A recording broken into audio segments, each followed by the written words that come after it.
It's Myst 3 Exile, a best ending by Admiral Flapjack. What's up, everybody? I am Flapjack. This is Myst 3 Exile. On my couch is Zaustis, WMD, and Gelly, my compatriots.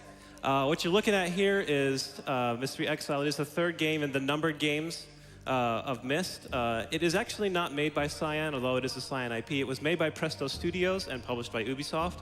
I think it would be right for not mentioning that the original composer for the music for the first two games was Robin Miller.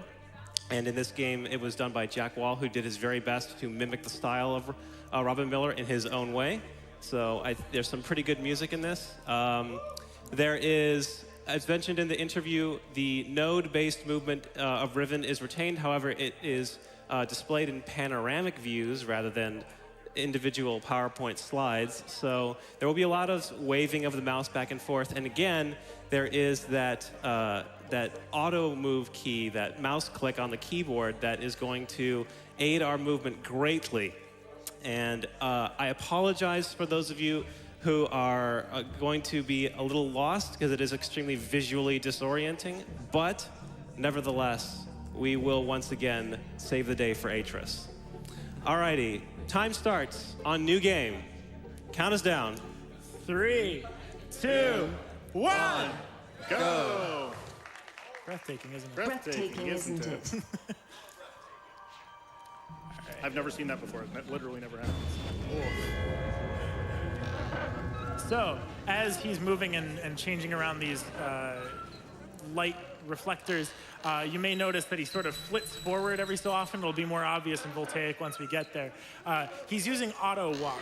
So imagine like you have a Microsoft Word document or whatever, and you hold F and it presses F, and then it goes like that. Imagine that, but with clicking, and you've got auto walk. So however fast Windows lets you go, it'll let you go that speed. So essentially, he's holding that auto walk key, and then he's redirecting his movement, an out-of-control roller coaster, trying to make his way from point A to point B. So right now he's playing elevator repairman to be able to get up to the upper level. Just to touch a little more about those kind of colored reflectors that you saw earlier, those are for a later puzzle where he needs to shine a prism onto a door that has buttons to push, and then you follow the color pattern to get the correct input solution. So that's what he was setting that stuff up for. That's to get into the Voltaic age later. Right here is a good example of, we talked about, I think in the interview, the camera manipulation. So when you start skipping an animation in this game, it takes control of the cursor from you, and it very slowly pans. So by moving manually to the correct position ahead of time and then starting the animation skip, you can save actually quite a bit of time over the course of the run.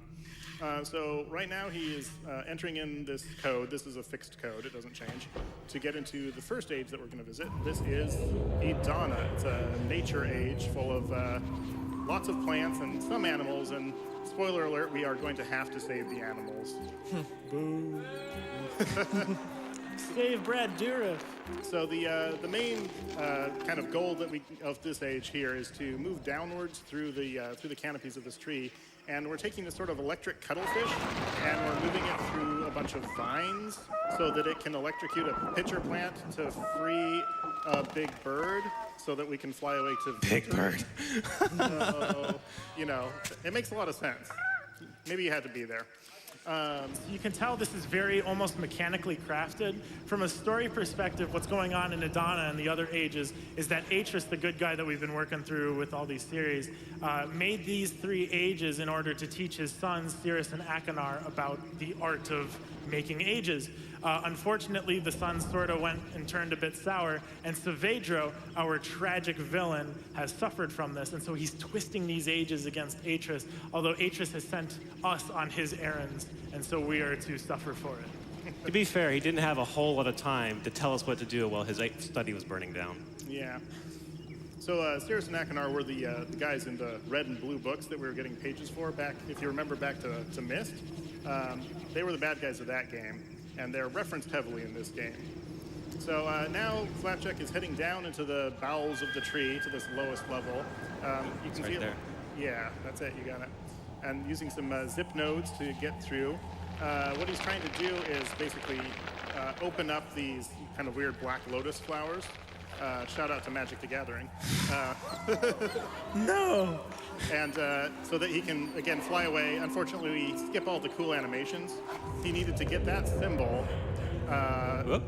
Done that. because that's kind of what we're trying to do with these ages, is get the symbols. So next he's going to move on and continue turning these kind of colored ball reflector thingies. And then he's going to turn on the light for this. And he's going to head to that prismatic input panel that we talked about earlier. So technically, we already know the solution ahead of time for this prismatic puzzle. However, this game is very stingy and very strict on what you can and cannot solve, and it will only let you solve things if it knows you've seen the solution. Nice. So you're held back a lot more in this game. Such a bummer. It's such a Myst or drag. Riven, yeah. Oh, there we go. That's better. Except for these, I guess. Actually, Now watch why this. is that? Oh, yeah. So that is the power of the auto walk. Now he's turning these steam valves here, which is it's a fairly recent skip that he found, actually. I found this. Yeah. So the steam is not currently on, and he found that by activating those valves and the steam is off, you can actually skip the short animation that plays. If you wait until the steam is on, you can't skip that animation. This is just a cacophony of overlapping sounds. But basically, this puzzle turns on the steam. And once the steam is on, he'll be moving on towards a hydroelectric dam so that we can get the power going to this age. This is a very mechanical age, very sort of reminiscent of Riven to me, actually. So, got to turn that screw jack, get that powered up. And now comes the worst puzzle in the whole game. We call it the Tesla puzzle. So, I definitely have all of this memorized. yes, Don't worry. That's good. Oh, man, look at this luck. So this has It's a really good one. each of these rings has 20 positions, and it's a randomized starting position, but it's a known ending position. That was really good. That was excellent. All right. So you can that puzzle can be as short as about 4 seconds or as long as a minute, and it's Whoop. really quite random. Give me that. So now he's going to head up to the next level of the steam.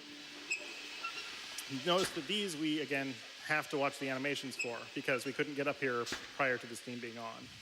Yeah. All right. Listening for audio cue. And the top level, he'll be heading back down, and the whole point of all this steam is to fill up the gas bag on a Zeppelin so that we can once again fly away to victory, because that's kind of a theme going on here.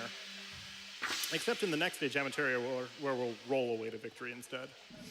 That's more stylish. Everyone knows. We don't get to see any of this. 'Cause Yeah. They allow us to skip all the cool stuff. Yeah, I We know. have to watch levers turn and stuff like that.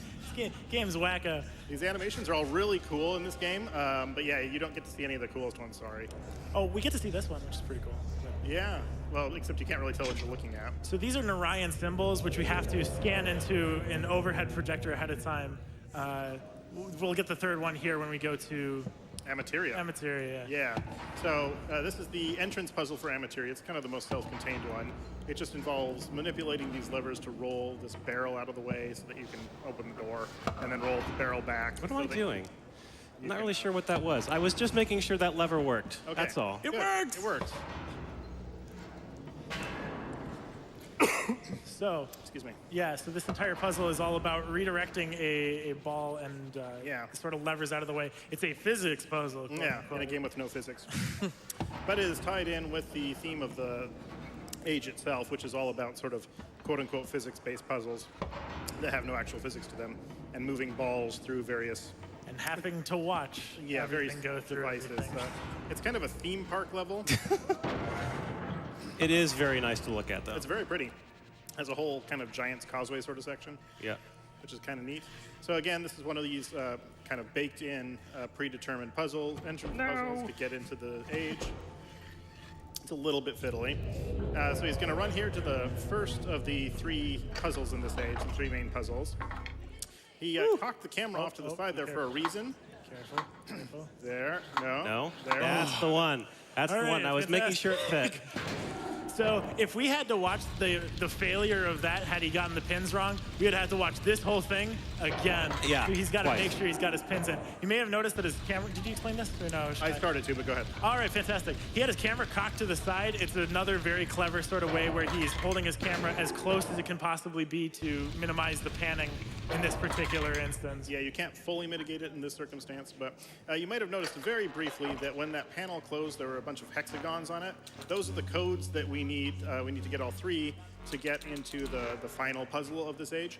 Of course, we know all of those codes, but because this is Myst 3 Exile, it doesn't let us input them until we've actually solved the puzzles. So he's going through this portion here where we're going to be sending a crystal ball through a bunch of like acoustic resonance vibratory excitation stargates thingies. is what you call them. Acoustic stargates. Good camera manipulation there. And we get to watch it. Yay!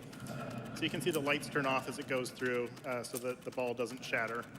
This is going to be important because later on, at the end of this level, we'll be riding in that ball, but you don't get to see it. Yeah, we'll skip that cutscene, Yeah. so it will save you the trouble. Skipping the It best is the stuff. coolest animation in the whole game, and you don't get to see it. Sorry. But you get to see this, which is kind of like a clock ticking, so that's cool. So I that's guess. cool. And later, we'll be watching paint dry. Yeah, it's pretty cool. Grass grow. Okay, on to the third puzzle of this age. This one's the simplest. It's a balance puzzle. You have to learn about fulcrums, and it's kind of like being in school. So I hope you boned up on your physics. But unlike the other 2, this one has a much more skippable animation. And there it is. Yay, good job. All right, now he's just making it dash off. Oop. Hello? He's running into a There wall. we go. There we go. Running into some walls. And he's going to enter those hexagonal codes so that it'll let us into the final I like that one. area. Yeah, that one's pretty good. Maybe something like that's that? pretty good. That one's Yeah, decent. that's good. Okay. How about something less symmetrical? How about something like that? How avant-garde. Spicy. Yeah. And now we get to solve like the best puzzle. You rearrange this grid here, and you I enter like a that ball, shape. and That shape's good. sends you all the way through. Oh no, we're done. Oh, we're done. Sorry. That's it. That's the age. Sorry.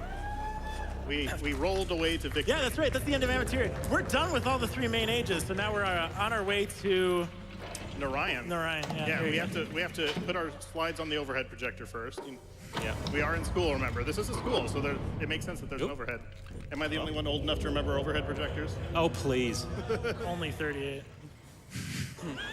So there we met Brad Dourif. All right. Now I'll let you guys do the talking. Yeah, so what he's doing here is entering these poems that we've had since the beginning of the game from Atris's journal, but only in this age do you actually learn these kind of wacky symbols. And so you have to enter the poems as these symbols, and it's incredibly fiddly.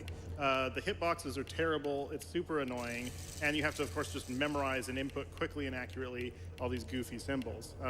So this part is a real pain to operate, which is why Flapjack really needs to concentrate here. It's really not fun. Yeah, it's kind of a rough part. This is where your run comes to die after you have made like about 45 seconds of time save and your hands are shaking really bad and you Yeah. just completely mess this part up. Making hands make this part tough. We probably have time for one donation. Go for it. All right, here's $25 from Emmy. Congrats on your first run at GDQ. Hey, sweetie. Flapjack Senpai. From your wife and everyone else in TDS, we're so proud of you. Thank you very much. Thank you for the donation. There it is. All right, so now he's going to head down and get the book that takes us Start. back to the very beginning of the game. Incentive. Yeah. Oh, yeah. Oh, what is the incentive for this? Have we met save, or are we? No, bid war. Good lord. Is the incentive to save Savidro? Oh yeah, it's we are still saving Savidra. All right, Yeah. close that donation. Here we go. All right, here it is. So he's going to, Blink and you'll miss it. yeah, it's pretty quick. We don't get to see much of Savidro, Brad Dourif. There you saw him a little bit, and now we flip that and say, hey, can we have that book back, please? Okay, thanks. And now we let him go. All right, here comes is coming time. up, and Time.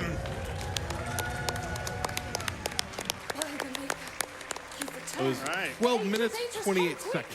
What was the time on that, Prolix? 12 minutes, 28. I'll take that. 12 minutes is a great run. Yeah. All right. That was Myst 3 Exile, everyone, and the end of our Myst block. Shout outs to my wife for putting up with me practicing this game for the last 2 months. Shout outs to TDS, my online family. Personally, for me, shout outs to the SMW community. I think that you guys don't even know how many people you influence to come together and speedrun, even people who don't have anything to do with Mario. So shout outs to the SMW community. From all of us, shout outs to the Guild of Speedrunners, which are people who play Cyan games. We would love to have you. These games are super accessible. They are easy to learn. They are fun to run. We would love to have you join us and be a part of the fun of running Myst games. Shout outs to Cyan, who made these games available to all the runners again in 2018. It has made this community just spring up where there was very few people before. So thank you very much, Cyan, for keeping these games alive for the people who love them. And if, like us, you love Cyan Games, they are actually still an independent games company and still making games. Their next game is coming out. It's called Firmament. So check out Myst and all those games, but keep tabs on Cyan because they're still making awesome stuff. Thank you to GDQ for having all of us. All right. That was Admiral Flapjack with Myst 3 Exile, and of course the earlier 2 games in the series by our other runners before that. That was awesome. Before Flapjack gets too far, while he's still within earshot, I'll read some donations that I'm sure he'd like to hear. Here's Notorious DLC with a $50 donation saying, "I've known you for years, introduced you to your wife. I've even been in your house and cooked you dinner. And this is how you repay me? By being an amazing speedrunner and raising money for a charity that means a whole lot to me personally? How so very dare you? Congrats on making it to AGDQ, Flapjack. Proud of you, my boy. Donation goes to Runner's Choice as long as it's cool. Also, I never do this anymore, so I got to do it now. Flapjack Senpai, hype!"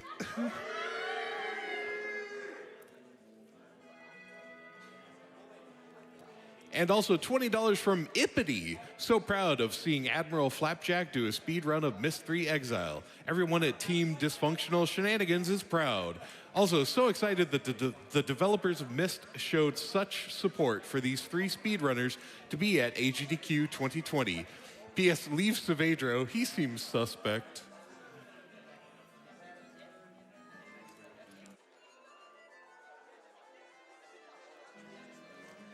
J. Chan donated $5. I'd be remiss not to donate during the Myst block. Here's to more terrible puns. $100 from Chrono Hype.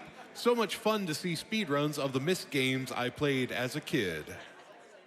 Brandon donated $15. Grew up with Myst, with Exile being one of my all-time favorite games. Looking forward to seeing it crushed. Best luck to this block's runners. And Night of Knee with $125. Myst was one of my first games. Great to see it at GDQ. Excited to watch yet another great week of speedrunning. Good luck, runners.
Got a $100 donation here from Sprite Guard. I really like this.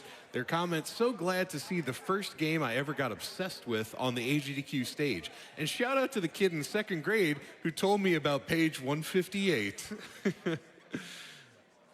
All right, we'll be right back after these Twitch ads, and I will also be handing things off to another host. So thank you all. Take care and have a good night, and I'll be back with you later in the marathon.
Hello, ladies and gentlemen, boys and girls, everybody, everywhere. My name is Patty.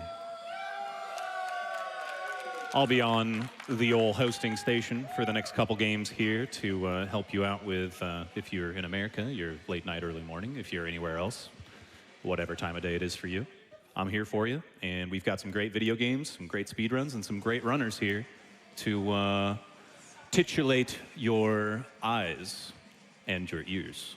So, buckle in. We've got some fun N64 games coming up, starting with Bomberman Hero.